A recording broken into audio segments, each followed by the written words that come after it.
sunod by next week, magkaroon na ng butuhan patungkol sa impeachment ni VP Sara. Dalhin niya diyan sa plenaryo para hikayatin na yung mga ibang, mga congressman na bumoto pabor sa impeachment kay VP Sara. I-impeach na nila sa Kamara si VP Sara. At ito po yung pakinggan natin ang pagkakataon, mga kababayan. Sigurado naman wala naman akong duda na talagang ma-impeach talaga 'to si VP Sara dahil, naramdaman na ho nila ang pressure sa mga kongresista. Alam natin dito, pressure sa kanila dalawa. Pressure galing sa administrasyon na talagang tutukan talaga yun talaga ang plano nila at masunod itong script nila na ma-impeach Sara. Yun ang unang, pressure sa kanila. Pangalawang pressure, halimbawa ito ma-disqualified uli, magkaroon uli itong irregularidad, itong impeachment sa proceeding nila sa Kamara, nagkaroon ng problema, halimbawa maglabas ng, notice o pagpaalam itong Supreme Court, naku po, baka matulad 'to sa unang, impeachment ni VP Sara, 'di ba? Napawalang, bisa dahil sa mga irregularidad na kanilang mga ginagawa. At dito naman po halimbawa bigyan natin pagkakataon na matuloy talaga 'tong impeachment, so madala ito sa Senado at itong mga senador bilang mga huwes, impeachment ni VP Sara, alam ho natin mga kababayan ho dito, hindi tayo mag-expect na fair. Talagang bias ito. Bakit ko masabing bias? Dahil itong mga senador, pulitiko. Hindi tutulad sa mga ibang, klase ng hearing na napag-alaman ko na itong mga judges, itong mga judge, mga trial judge, fair talaga sila. Hinanapan nila na paraan na balanse talaga yung paghuhusga niya sa magkabilang panig.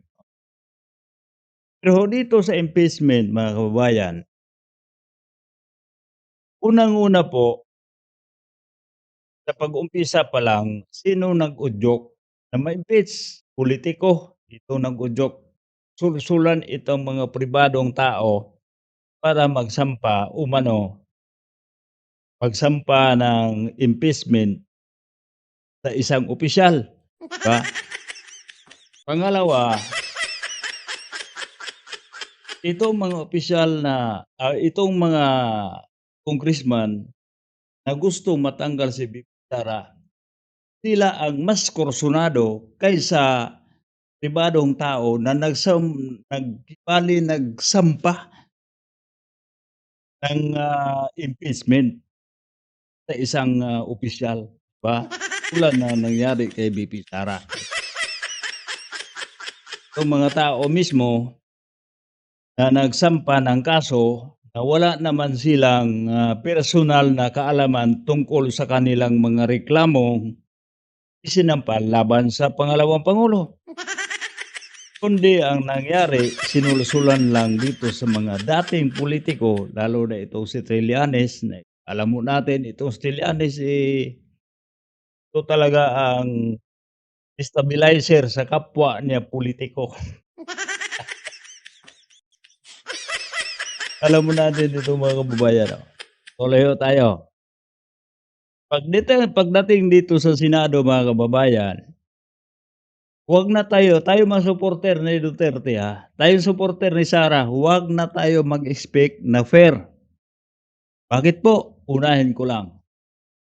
Itong mga senador na ayaw na talaga ng impeachment, pero mapipilitan sila dahil kasama sa kanilang trabaho. ba? Hindi ibig sabihin na 'pag ayaw nila hindi sila sasali, sasali pa rin sila. Pero unang-una pa lang, hindi na sila pabor sa impeachment, o 'di ba? Pero magkaroon pa rin ng trial, o anong tawag diyan, bias na. Then nagta-trial na diyan, tapos hindi ka pa pabor, eh, wala na kahit ano pang gawin, basta hindi ka pabor. Dito naman din sa kabila, sa mga anti-Duterte, kahit ano pang palabas na mga ebidensya, kahit walang katuturan, kahit walang katibayan na mayroon talagang, ebidensya, ayon sa mga prosecutor na magkaroon na sila ng, ah, kaso, katibayang mga kaso kaya umabot diyan sa trial. Pero alam na ho natin dito kung sino yung mga tao na kahit wala pang trial, atat na gusto na nilang tanggalin si Sara, yung mga senador na yon, 'di ba? Halimbawa na lang kay Risa Hontiveros, masasabi ba nating fair ang mga tao na yon?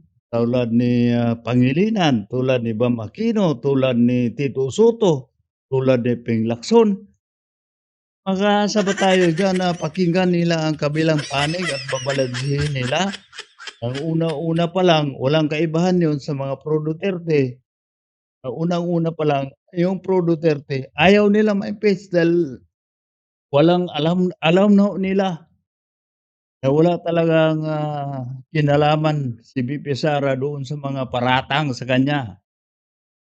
At dito naman sa kabila sa mga anti-Duterte, eh, kahit alam nila na wala talagang sustansiya, walang katibay-tibay na ebidensya, pero gusto nila ma-impeach si VP Sara. Oh, 'di ba? Diyan natin makikita mga kababayan na itong impeachment talaga, hindi ito pananagutan kundi paggiba ito, gigibain ka lang ng sarili mong kapwa mo pulitiko, 'di ba? Kaya dito mga kababayan, sa pananaw ko dito, bilang taga-suporta ni VP Sara, ay dasal ko lang mas marami yung hindi pumabor.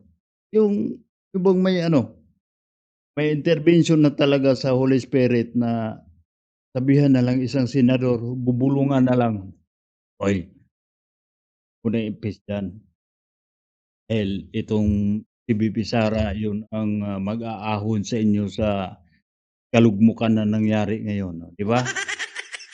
Di natin alam. Kaya hindi lang tayo bilang isang, susuporta o aabiba sa ating, presidente soon sa 2028 na si VP Sara, dagdagan natin ng pananampalataya sa Panginoon.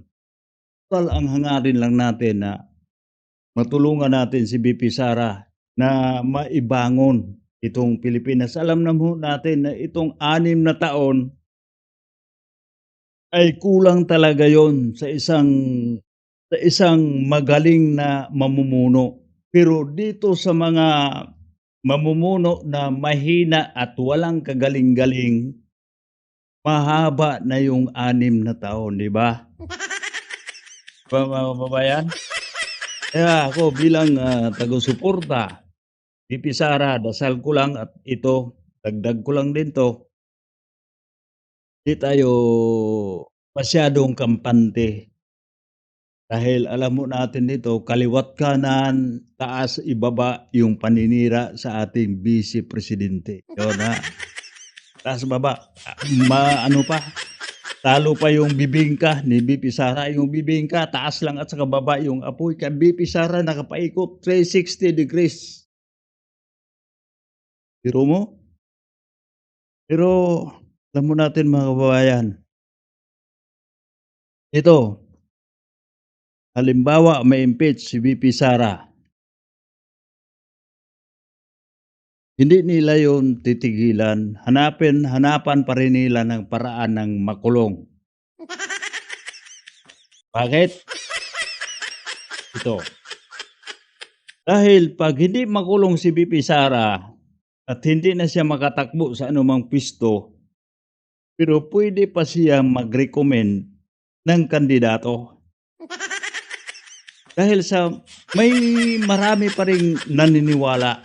Dahil alam ho natin, kahit gaano karami natin na maniniwala sa capability ni VP Sara at naniwala sa kanyang, katatagan at hindi tayo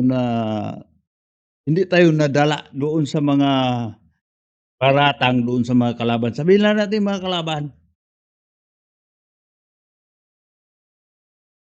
pa rin siyang mag-recommend ng isang, kandidato para sa 2028, 'di ba? Iba pa rin 'yun 'pag halimbawa si Sara talaga.